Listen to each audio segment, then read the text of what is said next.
खुलुमबाय नोंथांमोनखौ प्रान्जल नार्जारि निउस चेनेलाव बयखौबो बरायनाय थाबाय। दिनै जोङो एनडिएफबिनि माखासे सोद्रोमाफोरनि आरो लोगोसे एनडिएफबिनि दैदेनगिरि रन्जन दैमारि सार बिथाङा दासिमबो मानो जोबथेसालिनिफ्राय गबोआखै बेनि सायावनो माखासे खोथा सावरायगोन। गिबियावनो आंनि बे चेनेला 200K साबस्क्राइबार जानो थांगासिनो दङ। जाय बिथांमोना साबस्क्राइब खालामाखै दा बेनिखायनो साबस्क्राइब खालामबानो जाबाय। 200K साबस्क्राइबार जानो थांगासिनो दङ जोंनि बर' हारिनि चेनेलनि गेजेराव प्रान्जल नार्जारि चेनेला। दा बेनिखायनो जाय बिथांमोना साबस्क्राइब खालामनो गोसो दं साबस्क्राइब खालामबानो जाबाय। आरो जेब्ला 200K साबस्क्राइबार जागोन अब्ला नोंथांमोनसिम आङो मोनसे गिभ अवे भिडिअ लाना फैगोन। बे गिभ अवे भिडिअ मा गिभ होगोन आं बेखौ मिथिथ'आ। जायखिजाया आं लाना फैगोन आरोना माबा मोनसे लाना फैनोसै जायखिजाया मोजां बुस्थु। दा जियानो जादोला जोङो नैबे सावगारि नुनाय बे सावगारिनि बागै माखासे खोथा सावरायनाय आरोना। बे सावगारिया मैयानो रिलिज जादों जोंनि बे फेसबुकनि गेजेराव। बेहाय लिरनाय बायदियै रिलिज खालामनो होदों रन्जन दैमारि सारखौ आरो गासिबो लिडारफोरखौ एनडिएफबिनि केडार लिडार गासिबो जाय बिथांमोना जोबथेसालियाव जोबजानानै दङ बिथांमोनखौ थाबैनो उदां खालामनो थाखाय फेसबुकनि गेजेराव बा ससियेल मिडियानि गेजेराव बा टुइटारनि गेजेराव नरेन्द्र मदि आरो अमित शाह आरो हेमन्त बिश्व शर्मा आरो प्रमद बर' जोंनि बिटिआरनि CM बिथांमोनखौ टेग खालामनानै दाबि खालामनाय जादों। नायबानो जाबाय नै आरो नुवाखैबाथाय आङो माखासेखौ फट' होगोन। जोंनि बिटिआरनि CM बिथांखौबो टेग खालामदों आरो लोगोसे हेमन्त बिश्व शर्मा जायबा चिफ मिनिस्टार आसामनि बिथांखौबो टेग खालामदों। लोगोसे हम मिनिस्टार अमित शाह बिथांखौबो टेग खालामदों।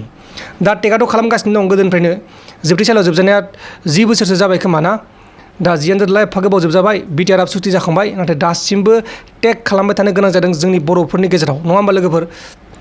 बिटिआर सुक्तिया रन्जन दैमारिखौ लानानै जादोंमोन नाथाय दासिमबो रन्जन दैमारियानो जा बा एनडिएफबिनि केडारफ्रानो जा बा लिडारफ्रानो जा गासिबो दासान्दि जोबथेसालियावनो दंगासिनो दङ।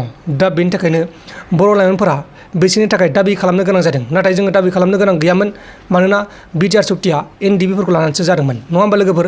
दा बेनिखायनो जोङो बेखौ सानोबा बेफोरनि सायाव जोंहा दाबि खालामनो लागा जेबो बाथ्रा गैयामोन आरोना। दा बेखौ जोंनि बिटिआरनि CM आसामनि चिफ मिनिस्टार बिथांमोना नायफिननांगौ आरो थाबैनो बेनि सायाव एक्सन लानानै बिथांखौ उदां खालामनांगौ नङा होमबा लोगोफोर। बिथाङा बेसेबा गोबाव जोबथेसालियाव जोबजाबावनो नङा होमबा। बिटिआरनि सुक्तियाव साननैसो ओंखारनो मोन्दोंमोन आरो जोबफिनलायबाय।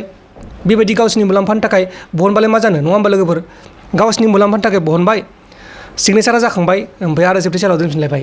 बिदिबा बोरै जागोन दे बिदिबा जाया। दा बेनिखायनो आं बेखौनो बुंनो सानो दा बेहाय जोंनि बर' लाइमोनफोरा बेबायदि टेग खालामालासिनो दाबि खालामालासिनो थाबैनो गहोयोबा दाबि खालामालासिनो थाबैनो गहोयोबा जोबोर मोजां जागौमोन आरोना। दा जियानो जादोला जों आसा खालामदों बिटिआर सरकारा रन्जन दैमारि आरो एनडिएफबिनि गासिबो केडारफोरखौ जोबथेसालिनिफ्राय उदां खालामगोन होननानै। रन्जन दैमारि बिथाङा 1 बोसोर नङा 2 बोसोर नङा गोबां बोसोर जाबाय जोबथेसालियाव जोबजाना दोनजानाया। दासिमबो बिटिआरनि सुक्ति जाखांनानैबो बिथाङा जोबथेसालिनिफ्राय उदां जानो हायाखै। दा बेयो मोनसे जोबोर गिदिर बाथ्रा साननो गोनां बाथ्रा जोंनि बर'फोरनि गेजेराव बिथांखौ लानानैनो बिटिआर सुक्तिया जाबाय नाथाय बिथाङा मानो दासिमबो उदां जानो हायाखै बेखौ साननानै जोंनि माखासे बर'फोरनि गोसोआव जोबोद दुखु मोनदों आरो गोसोआव उसुगुदु जागासिनो दङ। बिटिआर सुक्तिनि गेजेर बायदियै बा बिटिआर सुक्तिनि दफा बायदियै बिथाङाथ' उदां जानांगौमोन। बिथांल' नङा बिथांनि गासिबो लोगो बिथांनि केडार बिथांनि गासिबो लिडारफोरानो उदां जानांगौमोन जाय बिथांमोना जोबथेसालियाव दासिमबो दालि ओंख्रि जागासिनो दङ।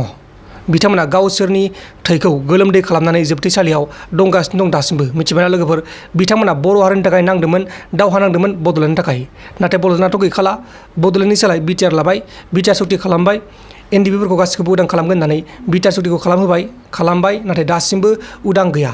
दा बेनि थाखायनो जों बर' लाइमोनफोरा बेनि थाखाय जुजिनांगोन। जों गासिबो लिडारफोरखौ आसा खालामबाय थाना लाब गैया। दा बेनिखायनो जोङो जों निजेनो जुजिनांगोन। बेनि थाखाय जों लिडारखौ मिजिंथिबाय थाबा लिडारा मा खामानियाव थागोन बेखौ जोंथ' मिथिया। दा बेनि थाखायनो जोंनि बर' लाइमोनफोरा दाबि खालामबाय थानांगोन टुइटारावनो जा फेसबुकआवनो जा बा इउटुबावनो जा जेखि मेखौनो जोङो दाबि खालामबाय थानांगोन। हम मिनिस्टार अमित शाह बिथांसिम दाबि खालामनांगोन। प्राइम मिनिस्टार नरेन्द्र मदिसिम दाबि खालामनांगोन आरो जोंनि बे आसामनि chief minister doctor Himanta Biswa Sarma बिथांनिसिमबो दाबि खालामनांगोन। लोगोसेयैनो गोनांथिया जाहैबाय जोंनि बिटिआरनि गाहाय खुंगिरि प्रमद बर' बिथांनिसिमबो जोङो दाबि खालामनांगोन। बिथाङाबो बेनि सायाव राहा लानो हायो। बिथांमोना रायलायनो हायो आसाम सरकारजों आरो इन्डियान गभर्नमेन्टजों बिथांमोना रायलायनो हायो मानोना बिथांमोना एलायन्स गभर्नमेन्टआव दङ। दा बेनि थाखायनो बे बाथ्राखौ बुंदों। दा जियानो जादोला जाय बिथांमोनहा नैबे आं बायदि माइक बायनो लुगैदों नोंथांमोना बायनो हागोन। आङो लिंकखौ होना दोन्दों डिसक्रिपसनाव आरो नोंथांमोना बे इउटुबनि गस्ला बेखौ बायनो लुगैदोंबाथाय बायनो हागोन। आङो लिंकखौ डिसक्रिपसनाव होना दोन्दों नोंथांमोना बे थांनानै बायबानो जाबाय। एमाजननिफ्राय खम दामावनो मोनगोन बारा दाम लाया। रन्जन दैमारि सारखौ थाबैनो उदां जागोन होननानै 2018 मायथाइनिफ्रायनो जोंखौ थगायबोबाय नाथाय दासिमबो उदां जायाखै। थाबैनो उदां जागोन माब्ला उदां जागोन बिटिआरनि गाहाय खुंगिरि प्रमद बर' बिथाङा बुंदोंमोन रन्जन दैमारि सारा थाबैनो गसिगोन। बिथांजों जों रायलायगासिनो दङ, अमित शाह बिथांजों रायलायगासिनो दङ, नरेन्द्र मदि बिथांजों रायलायगासिनो दङ, बायदिसिना खोथा बुंनानै जों सिगाङाव बुंदोंमोन। नाथाय दासिमबो मानो बिथाङा जोबथेसालिनिफ्राय उदां जानो हायाखै? जों मिथिगौ बिथांनि केसा जोबोर गिदिर। बिथांनि केसा जाहैबाय बम ब्लास्टनि केस। दा बेनि थाखायनो जोङो बेखौ मिथिगौ। अब्लाबो बिथाङा बिटिआरनि सागानगिरि। दा बेनिखायनो जुदि बिटिआरआ मोनसे इउनियन टेरिटरि बायदिबा, मोनसे जेनेबा रायजो बायदिबा, बिथाङा मानो गनाङा? गनांगौ। बे भिडिअनि गेजेरावनो आङो मोनसे टपिक सोदेरनो लुगैदों। बे टपिकआनो जाहैबाय जोंनि बिटिआरनि बायजोनि बर'फोर, जेरै गहपुर, सनितपुर, बिश्वनाथ बेफोरनि बर'फोरा जोंनि बिटिआरआव हाबफानो जोबोद लुगैदों। नाथाय बेनि एन्सारखौ दासिमबो जोङो जोंनि बे बर' लिडारनिफ्राय मोननो हायाखै। नोंथांमोना मिथिबाय जानांगौ जोंनि बे बर'फोरनि गेजेराव मा जागासिनो दङ, जोंनि बर' लाइमोनफोरा मा दाबि खालामगासिनो दङ, मा दाबि खालामनो गोनां जादों, गासिबो खोथाखौ नोंथांमोना मिथिबाय जानांगौ। दा जियानो जादोला थाबैनो 200K साबस्क्राइबार जानो थांगासिनो दङ। खालामबानो जाबाय, लासैनो खालामबानो जाबाय, थाब खालामनाय नङा। नोंथांमोननि गोसो बायदि खालामबानो जाबाय। बाय बाय। जय बर' हारिनि।